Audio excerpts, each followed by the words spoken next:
Hi friends, welcome back to my channel Bhavapuri kitchen.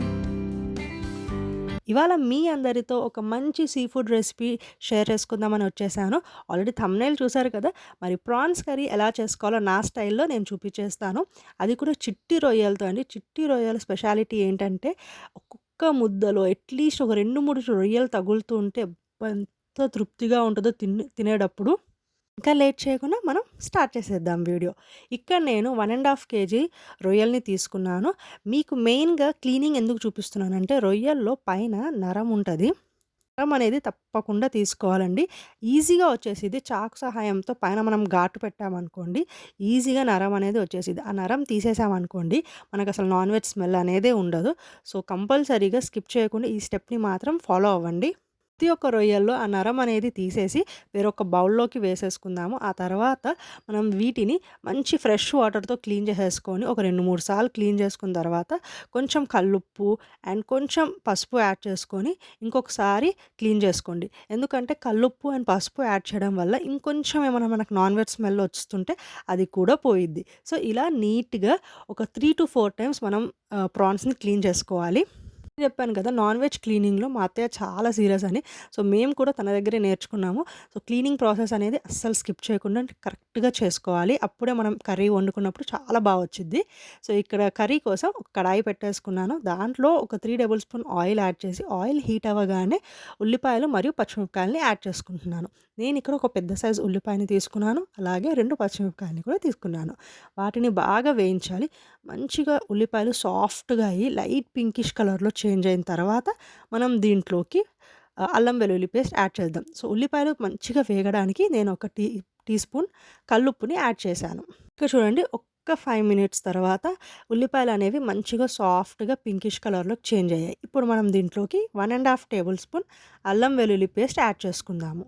అల్లం వెల్లుల్లి paste పచ్చి వాసన పోయే వరకు బాగా వేయించండి. చికెన్‌లో తప్ప వేరే అన్ని నాన్ వెజ్ కర్రీస్‌లో మనం అల్లం వెల్లుల్లి పేస్ట్ అండ్ పచ్చి కొబ్బరి పేస్ట్ కొంచెం తక్కువగానే యాడ్ చేసుకుంటాము. అల్లం వెల్లుల్లి పేస్ట్ మంచిగా కొంచెం గోల్డెన్ కలర్‌లో వేయించిన తర్వాత మనకు ఒక మంచి అరోమా అనేది వస్తుంటది. ఆ తర్వాత మనం దీంట్లోకి 1 ½ టేబుల్ స్పూన్ పచ్చి కొబ్బరి పేస్ట్‌ని యాడ్ చేసుకుందాము. చాలామంది ఏంటంటే ప్రాన్స్ కర్రీలో పచ్చి కొబ్బరి పేస్ట్ అనేది యాడ్ చేయరు.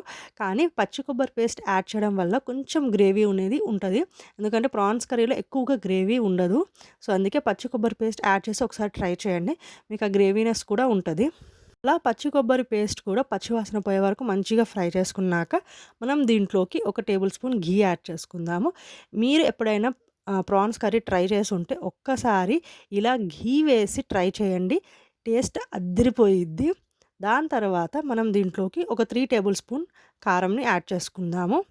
నా స్పైస్ లెవెల్స్ బట్టి నేనైతే 3 టేబుల్ స్పూన్ యాడ్ చేస్తున్నాను. మీరు స్పైస్ లెవెల్స్ కొంచెం తక్కువ తింటారనుకుంటే మాత్రం ఒక 2 ½ టేబుల్ స్పూన్ యాడ్ చేయండి. అలా మంచిగా వేగిన తర్వాత మనం దీంట్లోకి ప్రాన్స్‌ని యాడ్ చేసేసుకుందాం. ప్రాన్స్ కూడా యాడ్ చేసి ఒకసారి బాగా మిక్స్ చేసుకోవాలి. ఇలా మిక్స్ చేసుకున్న తర్వాత ఒక్కసారి ఫ్లేమ్‌ని సిమ్‌లో పెట్టేయండి. సిమ్‌లో పెట్టేసి మూత పెట్టేయండి. అప్పుడు మనకి 10 మినిట్స్‌లో మనకి వాటర్ కంటెంట్ అనేది రిలీజ్ అవుతూ ఉంటది. మనకు రొయ్యల్లో అండ్ మటన్‌లో ఎక్కువగా వాటర్ అనేది రిలీజ్ అయిద్ది కాబట్టి ఆ వాటర్‌లోనే చాలా వరకు కుక్ అయిపోయిద్ది ప్రాన్స్. ఈవెన్ మీరు చూస్తే మటన్ మనం బాయిల్‌కి పెట్టినప్పుడు కూడా ఆ మటన్‌లో నుంచి వచ్చే వాటర్‌తోనే 70% ఆఫ్ మటన్ మంచిగా బాయిల్ అయిపోయిద్ది. సో, ఇక్కడ కూడా చూసారు గదా! 10 మినిట్స్ తర్వాత ఎలా వాటర్ అనేది దాంట్లో రిలీజ్ అయిందో. సో, ఈ వాటర్‌లోనే 70% ఆఫ్ ప్రాన్స్ అనేవి కుక్ అయిపోయిద్ది. వాటర్ రిలీజ్ అయిన తర్వాత మీరు మీడియం టు హై ఫ్లేమ్ మధ్యలో పెట్టండి. సో దట్ వాటర్ మొత్తం దగ్గరకొచ్చిన తర్వాత మనం దీంట్లోకి ఒక టీ గ్లాస్ వాటర్ యాడ్ చేసుకుందాము.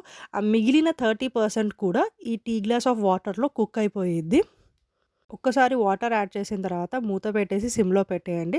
సో దట్ మెల్లగా స్లోగా కుక్ అవుతుంటే ప్రతి ఒక్క రొయ్య మంచిగా కుక్ అయ్యిద్ది.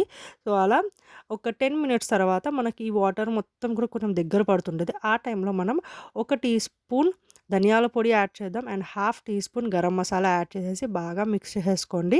మీకు కర్రీ దగ్గర పడి థిక్ గ్రేవీ వచ్చినప్పుడు మీరు ఇంకా స్టవ్ ఆఫ్ చేసేసుకోవచ్చు. లాస్ట్‌లో కొత్తిమీరతో గార్నిష్ చేస్తే చాలు. ఎందుకంటే వేరే కర్రీస్ లాగా కాదు.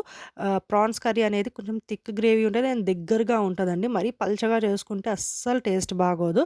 సో, అందుకే గరం మసాలా, ధనియాల పొడి యాడ్ చేసిన తర్వాత మూత పెట్టేసి ఒక 3 మినిట్స్ తర్వాత మీరు స్టవ్ ఆఫ్ చేసేసుకోవచ్చు. అండ్ లాస్ట్‌లో కొత్తిమీరతో గార్నిష్ చేసుకోవడం మాత్రం మర్చిపోకండి. మరి అంతేనండి. ఎంతో సింపుల్‌గా, ఈజీగా అండ్ చాలా టేస్టీగా అయిపోయే ఈ ప్రాన్స్ కర్రీ మీతో షేర్ చేసేసాను. ప్రతి ఒక్క ముద్దలో ఈ చిట్టి చిట్టి రొయ్యలు తగులుతూ తింటుంటే చాలా అద్భుతంగా ఉంటది. మరి మీరు కూడా మిస్ అవ్వద్దని అనుకుంటే డిస్క్రిప్షన్‌లో ఉన్న లిస్ట్‌ని చదువుకుంటూ హ్యాపీగా చేసేసుకోండి.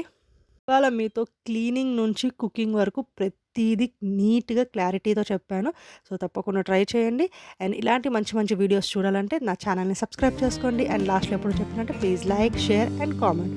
అండ్ నా షార్ట్ వీడియోస్ కోసం మాత్రం వెయిట్ చేస్తూ ఉండండి. అప్పటి వరకు టాటా బాబాయ్.